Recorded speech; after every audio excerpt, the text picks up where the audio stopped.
नमस्कार. ललितास रेसिपी चॅनलमध्ये तुमचं खूप खूप मनापासून स्वागत आहे.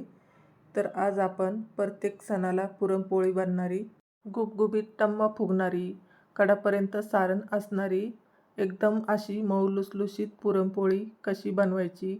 अगदीच तुम्ही नवीन शिकाऊ असाल तरीसुद्धा ही पोळी बनवू शकाल. इतकी सोपी पद्धत सांगितलेली आहे, जेणेकरून तुमची पोळी फुटणारसुद्धा नाही आणि एकदम मऊ लुसलुशीत आणि भरपूर सारण असलेली ही बघा कडापर्यंत सारण असलेली पुरणपोळी बनवू शकाल. तर चला मग व्हिडिओला सुरुवात करूया. सर्वात आधी इथं मी हरभऱ्याची डाळ घेतली. तर ती 1 वाटी डाळ घेतलेली आहे. वजनाने ती पावशेर आहे, 250 ग्रॅम. डाळ आपण कुकरमध्ये शिजवणार आहे. त्यासाठी इथंच मी डाळ टाकून घेतली. 2 पाण्याने स्वच्छ धुवून घेतली. नंतर मी पाणी टाकून चिमूटभर मीठ घेतलं. त्यानंतर हळद घेतली.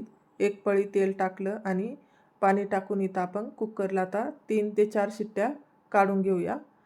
इकडं आपली आता डाळ शिजत आहे. तोपर्यंत आपण इकडं पीठ मळून घेऊया. तर त्यासाठी आपण गव्हाचं पीठ घेतलं. गव्हाचं पीठ मी इथं 3 वेळा चाळून घेतलं. हे गव्हाचं पीठ आपण जर 2 ते 3 वेळा चाळून घेतलं तर त्यामुळे आपल्या पोळ्यासुद्धा एकदम अशा मऊ लुसलुशीत होतात. कारण की त्यामधला सर्व कोंडा निघून जातो. त्यामुळे आपल्या पोळ्यासुद्धा मऊ लुसलुशीत होतात. आणि हे बघा इथं मी चिमूटभर हळद आणि मीठ टाकलेलं आहे चवीनुसार. आणि इथं आता थोडं थोडं पाणी टाकून आपल्याला हे पीठ थोडं घट्टसरच मळून घ्यायचं आहे. खूप जास्त सैलसर करायचं नाही. कारण की आपण ज्यावेळेस पीठ भिजायला ठेवतो त्यावेळेस ते पीठ एकदम असं सैलसर होऊन जातं. तर हे बघा थोडं थोडं पाणी टाकून आपल्याला इथं आणखी 5 मिनटं इथं पीठ असं मूठ देऊन मळून घ्यायचं आहे. पण आपल्याला खूप असं सैलसर करायचं नाही, घट्टसरच ठेवायचं आहे. हे बघा ह्या पद्धतीनं आपण इथं सर्व पीठ मळून घेतलं. आणि इथं मी अजूनसुद्धा तेलाचा वापर केलेला नाही. तर इथं मी आता अर्धी पळी तेल घेते आणि याला चांगलं असं मिक्स करून थोडंसं मळून घेते. आणि त्यानंतर आपण हे पीठ 15 ते 20 मिनटं भिजण्यासाठी ठेवणार आहे. जोपर्यंत आपण इकडं पुरणाची तयारी करत नाही तोपर्यंत हे पीठ भिजून घेऊया. तर हे बघा या पद्धतीने छान भिजून घेतलं. आणि आपण आता याच्यावर ताट ठेवून साईडला ठेवून देऊया. आपण इकडं डाळ शिजली की नाही ते बघूया. तर इथं मी कुकर खोलून घेतलेला आहे. तर बघा आपली डाळ इथं छान शिजलेली आहे. हे बघा इथं मी तुम्हाला एक डाळ फोडून दाखवलेली आहे. अशीच आपल्याला डाळ शिजलेली पाहिजे. तर आपण ह्या चाळणीवर टाकून यामधलं सर्व पाणी काढून घेणार आहोत. तर मी ह्या चाळणीवर टाकून आता इथं व्यवस्थित असं पाणी काढून घेतलं आहे. आणि आपण ही पुरण कुकरमध्ये शिजून घेणार आहोत. तर मी इथं पाणी काढल्यानंतर कुकरमध्ये पुन्हा ही डाळ टाकून घेतली. आपलं कुकर छान असं पसरट आहे, त्यामुळे मी हे पुरण कुकरमध्येच बनवणार आहे. इथं आपण आता 1 वाटी डाळीसाठी 1 वाटीच गूळ घेतलेला आहे. तुम्हाला जर जास्त गोड आवडत असेल तर तुम्ही यापेक्षा थोडं जास्त टाकलं तरीही चालेल, किंवा मग कमी टाकू नका. कारण की पुरण हे गोडच असतं आणि गूळ थोडा गोडीला कमी असतो. त्यामुळे जेवढी डाळ तेवढाच गूळ घ्या. तर बघू शकता इथं आपला गूळ छान वितळलेला आहे. तर इथं मी चमचा असा उभा करून दाखवत आहे. तर हा उभा राहत नाही म्हणजे आपलं पुरण झालेलं नाही. गूळ जरी वितळला तरीसुद्धा आपलं पुरण इथं झालेलं नाही. तर त्यामुळे मी इथं तुम्हाला शेवटपर्यंत दाखवणार आहे पुरण कसं बनतं. हे बघा आणखी थोडं घट्टसर झालं. चमचा उभा करून दाखवत आहे तर तो खाली पडत आहे, उभा राहत नाही. तर या पद्धतीनं आपलं पुरण असं शिजत आहे.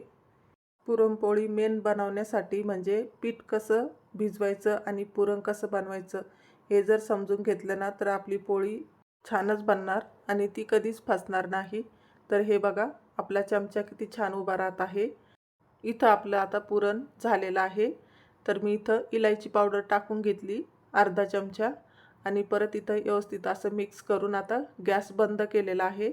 आणि इथं मी त्याच चाळणीमध्ये आता हे गरम असतानाच हे पुरण आपल्याला असं चाळणीतून आपल्याला बारीक करून घ्यायचं आहे.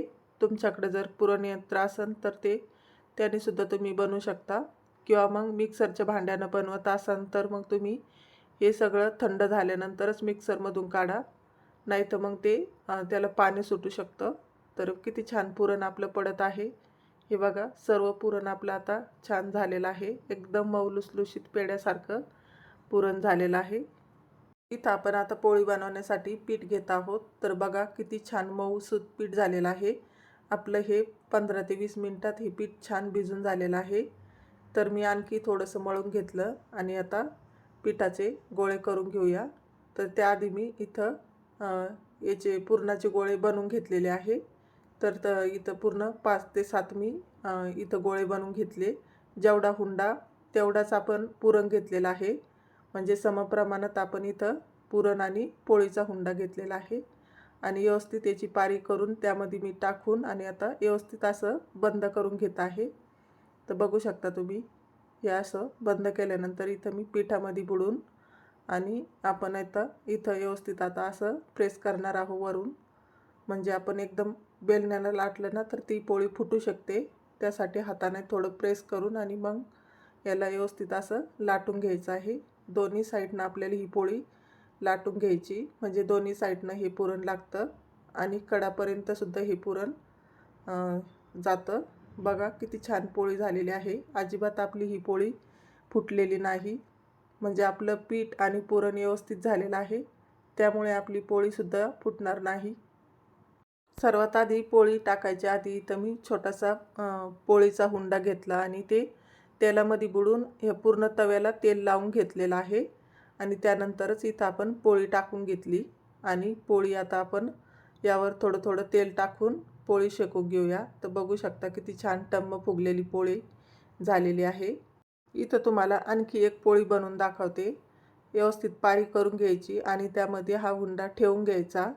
जसं मी व्हिडिओमध्ये दाखवत आहे तसंच त्याच पद्धतीने तुम्हाला सुद्धा हा हुंडा बंद करून घ्यायचा आहे. हाताला जर पीठ चिटकत असेल तर थोडंसं हाताला पीठ लावून घ्यायचं आहे. तर आता आपण हे पिठामध्ये व्यवस्थित बुडून घेतलं आणि हाताने असं थोडंसं हलकंसं वरून दाबून घ्यायचं, म्हणजे प्रेस करून घ्यायचं आणि व्यवस्थित हलक्या हाताने आपल्याला हे पोळी लाटून घ्यायची आहे. म्हणजे आपली पोळीसुद्धा फुटणार नाही. बघू शकता, या पद्धतीने आपण अशी पोळी लाटून घेतलेली आहे. खूप सोपं आहे पोळी बनवणं, पण बऱ्याच जणाला अवघड जातं.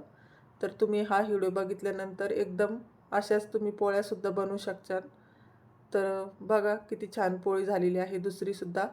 आणि आता ती पण आपण इथं पोळी छान शेकून घेऊ. दोन्ही साईडनं शेकल्यानंतरच इथं आपल्याला तेल किंवा तूप लावायचं आहे. आधीच आपल्याला तेल किंवा तूप लावायचं नाही. आता इथं मी पलटी करून घेत आहे आणि बघा एकदम छान अशी टम्म फुगलेली पोळी आपली झालेली आहे. तर सर्व पोळ्या आपण ह्याच पद्धतीने बनवून घेणार आहे. तर किती छान अशा मऊ लुसलुशीत आणि टम्म फुगणाऱ्या पोळ्या दिसत आहे. तुम्ही कोणत्याही सणाला अशा पोळ्या बनवू शकशाल. इतकी सोपी पद्धत सांगितलेली आहे. हे बघा, आणखी एक पोळी इथं मी बनवून घेतली. तर आपल्या सर्व पोळ्या अशा टम्म फुगलेल्या आहे. तर आपण सर्व पोळ्या अशाच बनवून घेऊया आणि तुम्हीसुद्धा अशाच पोळ्या नक्की बनवून बघा आणि व्हिडिओ आवडल्यास लाईक करा. इथून पुढं आता सण सुरू झालेले आहेत, तर नक्कीच ट्राय करून बघा. अशा मऊ लुसलुशीत आणि टम्म फुगणाऱ्या पोळ्या कशा वाटल्या कमेंट करून नक्की सांगा. व्हिडिओ आवडल्यास लाईक करा. चॅनलवर नवीन असाल तर सबस्क्राईब करा. अशाच नवीन नवीन रेसिपीसोबत आपण पुन्हा भेटूया. तुम्हाला जर साखरेपासून बनवलेली पुरणपोळीची रेसिपी बघायची असेल तर कमेंट करून नक्की सांगा.